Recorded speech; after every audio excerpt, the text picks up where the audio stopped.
श्री परमात्मने नमः। ओम श्री सत्य गुरुदेवाय नमः। देखिए ये बता रहे भगवान, यह है 12वें अध्याय का 18वां श्लोक। जो पुरुष शत्रु मित्र में और मान अपमान में सम तथा सर्दी गर्मी सुख दुख द्वंद्वों में सम तथा संसार में आसक्ति से रहित है। भगवान कहते हैं हम कौन हमको प्रिय होते हैं, हम किसको प्रेम करते हैं?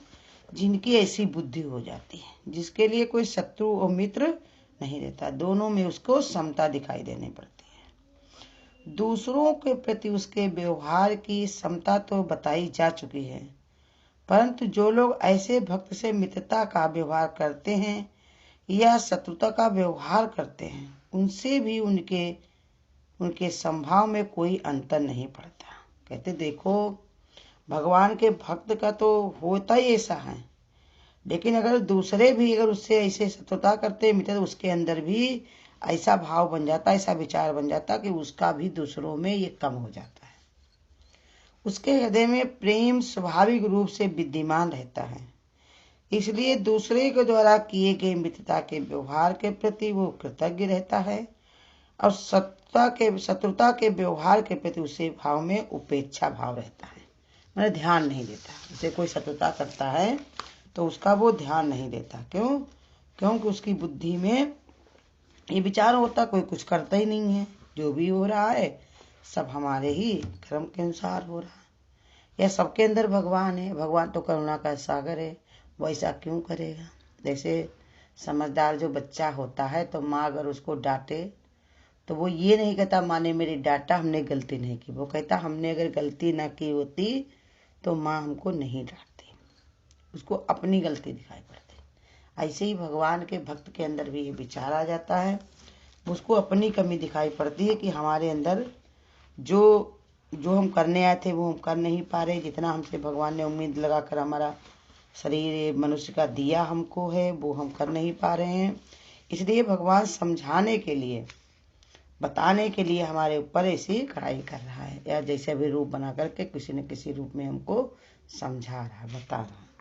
तो उसको बार बार यही बात को दिमाग में लाता है और यही बात दोहराते दोहराते उसके अभ्यास में इतना सहज हो जाता है कि उसी मन से बस मन में विचार उसके जब शुद्ध हो जाते हैं तो ये संभाव उसके अंदर आ जाता है।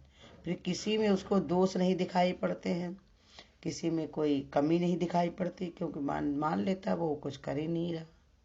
जैसे पर्दे पे चलने वाली पिक्चर है, उसमें कैसा भी रोल उसको मिला हुआ है, निर्माता के लिए सब हीरो है।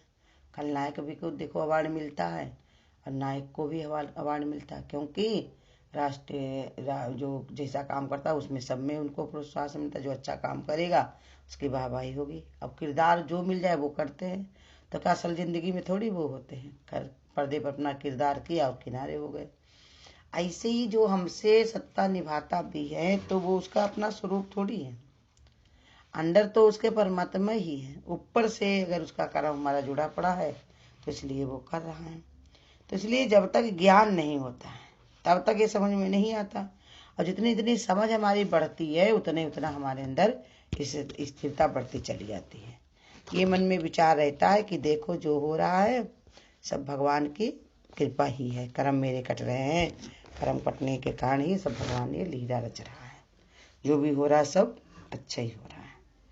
तो उसके ऊपर जो नहीं का स्वभाव बन जाता है, हमेशा उसके हृदय में प्रेम स्वाभाविक रूप से विद्यमान रहता है, इसलिए वो दूसरों के द्वारा किए गए मित्रता के व्यवहार के प्रति बढ़िया जौन है कृतज्ञ रहता कि हम तो इस लायक थे नहीं, आपने कैसे ही हमारा ये सब महिमा का गुणगान किया, ये तो हमारे में गुण ऐसा है नहीं, तुम ज्यादा हमको ऐसे प्रेम से देखते हो समझते हो। इसलिए अब कहा अगर कोई सतता रखता है तो उसे उपेक्षा वाले दूर रहता है, वो कहता है कोई बात नहीं, इसने ऐसा किया मेरा कर्म कटवा दिया, कोई बात नहीं, कट गया कर्म, अब इसके बारे में विचार क्या करना। मान अपमान में सम रहना, दूसरों से उसे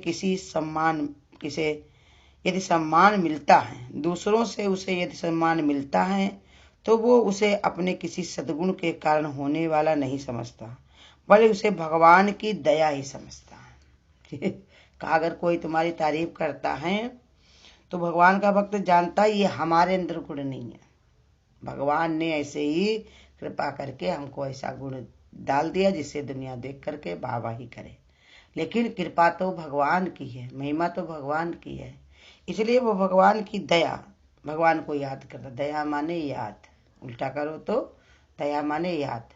तो भगवान को याद करके कहता भगवान तुम्हारी कैसी महिमा है और तुमने ये लीला दिखाई जो आज ये सब हमको मिल रहा है, तुम्हारी कृपा की ही हम, गुरु कहते कृपा के ही हम अधिकारी हैं। भगवान तुम बार बार ऐसी कृपा करते हो तो ये महिमा गुणगान सब गाई जाती है, तो सब तुम्हारी। लोग जानते नहीं, लोग जानते हैं कि नाम हमारा हो रहा, लेकिन नाम तो सब प्रभु का, भगवान का, हमारे गुरु का हो रहा। कहा कि समझता है अपमान मिलने पर वो उसे त्रुटि सुधारने का अवसर मानकर भगवान की कृपा समझता। कोई अपमान करता है तो अपनी कमी देखकर, माने हमारी तुष्टि माने होता अपनी कमी, अपनी कमी देख लेता कि हमारे में ये कमी है। अब भगवान इस रूप में आकर के हमको समझा रहा, ज्ञान दे रहा कि हम अपनी कमी को सुधारे। आज वो अकेला देख पाया, 2-4 लोग देख पाए, कल ज्यादा लोग देखेंगे तो कितनी हमको लज्जा आएगी, कितनी शर्मसार। हमारे साथ कितने लोग जुड़े हुए हैं, वो लोग भी कितना शर्मसार होंगे। इसलिए वो हमको समझाने के लिए उसने ऐसी कृपा की, इस रूप में हमको सुधार रहा। इस प्रकार सम्मान मिलने पर फूल नहीं जाता और अपमान मिलने पर वो दीनता को नहीं प्राप्त होता, दीनता का उसके अंदर भाव नहीं रखता। सर्दी गर्मी सुख दुख में सम होना, का सर्दी गर्मी सुख दुख में वो हमेशा सम रहता है। सर्दी गर्मी बाहर से मिलने वाले भाव से प्रतीक है और सुख दुख परिस्थितियां बस मन में उत्पन्न होने वाले भाव से प्रतीक है। इस प्रकार के भाव में अनुकूलता या प्रतिकूलता का भाव नहीं होते, कारण उसका चित्त समभाव में दृढ़ रहता है। कहा उसको जौन है सर्दी गर्मी, एक इंसान के सर्दी गर्मी जो मौसम की होती है, तो सर्दी होती है तो इंसान अपना स्वेटर पहन लेता, रजाई पहन के अपना काट डालता है। गर्मी आई तो पंखा चला दिया, पानी खूब पिया, अपना बाहर अब हम बैठे अपना निपटा लेता, जैसे भी गर्मी मिली। ऐसे ये बाहर की होती है, अंदर भी होती है। इंसान को सर्दी माने दीनताहीनता, इतनी दीनताहीनता हो जाती है कि वो उठ के चल नहीं पाता कि अब क्या होगा, हम तो इस लायक हैं नहीं, हमसे तो ऐसा हो नहीं सकता, और हमारे भाग में ये क्या लिखा, हमारा जैसा कोई गया गुजरा नहीं, हमारा जैसा कोई दीनहीन नहीं, वो अपने को कोसता है। और ज़्यादा उसको गर्मी माने जब पैसा कौड़ी सम्मान मिलता है तो घमंड हो जाता है, तो वो किसी को आदमी नहीं समझता, जो सामने पड़ जाए उसी को वो नीचा दिखाने को के हमारे बराबर को, तो अंदर वाला तो। लेकिन जब विवेक होता है, ज्ञान होता है कि ये सब चीज जो मिली हमको हैं वो किसकी कृपा से मिली हुई हैं, भगवान अगर हमको ना देता तो हमारे पास कैसे आती। और दीनता हिंता विवेक उसको आने नहीं देता। का मांगो कुछ ठीक ना रहे, सब भगवान कहते जिस वस्तु को पाकर के लोग इतना इतरा रहे हैं वो सब जाने वाली है। लड़का बच्चा घर द्वार सब मिली है, कैसे क्षण भर के लिए मिली, आज है आज नहीं है, पल पल सब चीज जो है बिगड़ने वाली है, घटने वाली है। इतनी सुख सुविधाएं देख करके इंसान फूला फूला घूम रहा है, लेकिन वो कितने दिन रहेगा, ये सब वैभव कितने दिन रहेगा। सब भगवान कहते हैं जिसको तुम देख करके इतना जौन है फूले फूले घूम रहे हो, कितने दिन रहेगा। संत सतगुरु समझाते रहते हैं, उसी बात का वो ध्यान दे करके जीव उसी में ही अपने को रमाए रखता है। किसी की निंदा ना करो, किसी से घृणा ना करो, देश कलह ना करो, किसी पर क्रोध ना करो, किसी को तुच्छ पापी ना समझो। सब कुछ भगवान परमात्मा का नृत्य है, उत्सव है, सब कुछ बदलता रहता है, नित्य नूतन आता रहता है, अब फूलों कांटे उसी के हैं। कहा देखो सब कुछ भगवान का, ऐसे विचार उसके अंदर आते। अगर दीनता कभी आए तो विचारों से वो उपराम हो जाता है कि सब भगवान का है, अब भगवान की ही समृद्ध हो रहा है, माने भगवान की ही सब लीला हो रही है, भगवान ही रूप में बैठ करके सब खेल खेल रहा है, उसी का सब कार्य हो रहा है। इसी के कारण वो भगवान का भक्त दीनहीन नहीं होता। तो मन में उसके सर्दी गर्मी है वो सब उसको जीत के बैठता है और आसक्ति से वो रहित रहता है। आसक्ति कैसी, संसार में उसे अपने बाहर से प्राप्त होने वाले व्यवहार से कोई सुख की आशा न होने के कारण उसका ये आसक्ति रहित हो जाता है। कहते सुख की बाहर से कोई सुख की जरूरत नहीं है, अपने अंदर ही सुख का सागर है, वो है भगवान का ध्यान और विचार। भगवान का ही जितना नाम विचार जितना हम अपने आप में लगाएंगे उतने शांति परमानंद को हम पाएंगे। तो बाहर से उसका विचार नहीं रहता, बाहर से हमें कोई क्या देगा। जैसे माने जिसने अपने भाग्य को अपने प्रारब्ध को जान लिया तो वो उसी पर स्थिर हो जाता है। कोई हमको क्या दे सकता है बताओ, वो खुद ही मांगता है। जैसे एक राजा थे, तो वो एक बार कहीं जंगल में निकल के जाते शिकार करने के लिए, उधर से उनको लौट के आने लगी तो बड़ी उनको प्यास लगी तो रास्ते में एक किसान ने उनको पानी पिलाया। तो राजा ने उनको कहा जब तुम्हें जरूरत पड़े, हमको तुमने मौके पर पानी पिलाया है, और जब तुमको जरूरत पड़े हमारे महल में आना, तुमको हम जो तुम मांगो वो हम तुमको देंगे। भाई जल ही जीवन है। उसने उनके प्राण बचाए। तो उसने कहा ठीक है। किसान बड़ा समझदार था।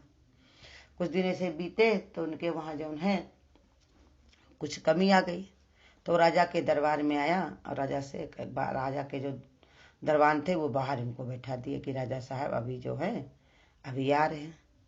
अब उनको जब बैठाया तो बैठक में बैठाया, तो वहीं से राजा जो है नमाज पढ़ते थे, मुसलमान राजा थे तो वो नमाज पढ़ते थे। देखा सामने वो नमाज पढ़ रहे थे, राजा साहब जो वहाँ के बादशाह थे वो नमाज पढ़ रहे थे।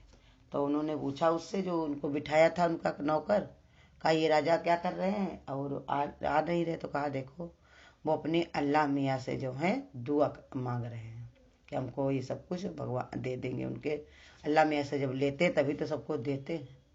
तो वो जो किसान था उठ करके वहीं से चला गया। पूछा भाई नौकर ने क्यों जा रहे हो? कहा जिससे वो मांगते उसी से हम नहीं मांग लेंगे। जब वो मांग कर हमको देते हैं तो हम भी उसी से मांग लेंगे। जब उनके पास ऐसी कुछ है नहीं, जब मांग के देते तो फिर हम भी उसी परमात्मा से मांग लेंगे। तो ऐसे ही बताए जिसको ये समझ हो जाती है कि हमारा प्रारब्ध हमारा भाग्य हमारे साथ में है, कोई ना हमारा छीन सकता है ना कोई हमको दे सकता है। कोई इतना सामर्थ्यवान है ही नहीं। जिस भगवान के शरण में बैठे वो तो सर्व सामर्थ्यवान है। वो क्या नहीं कर सकता है, हमको क्या नहीं दे सकता। देने पे अगर कोई आए, परमात्मा देने पे आए तो क्या नहीं दे सकता है। भिखारी को राजा बना दे, राजा को भिखारी बना दे, हैं नौकर को मालिक बना दे, क्या नहीं कर सकता है। जो भी हो रहा तो होता तो सब भगवान की कृपा से है। कौन इतना सामर्थ्यवान है तो कुछ कर पाए? परमात्मा के अलावा किसके अंदर कहाँ शक्ति है। तो इसलिए समझा रहे भगवान कि तुम अपनी दीनताहीनता न करो। अपने मन में ये विचार रखता है कि जो भी है सब भगवान की कृपा से हो रहा है, अनुकूल हो चाहे प्रतिकूल हो, ये सब हमारे भगवान की कृपा से, क्या हमारी सब प्रारब्ध से हो रहा है। जैसा हमने लिखा है ये मेरा प्रारब्ध है, हम तो सिर्फ यहाँ पर काटने आए हैं।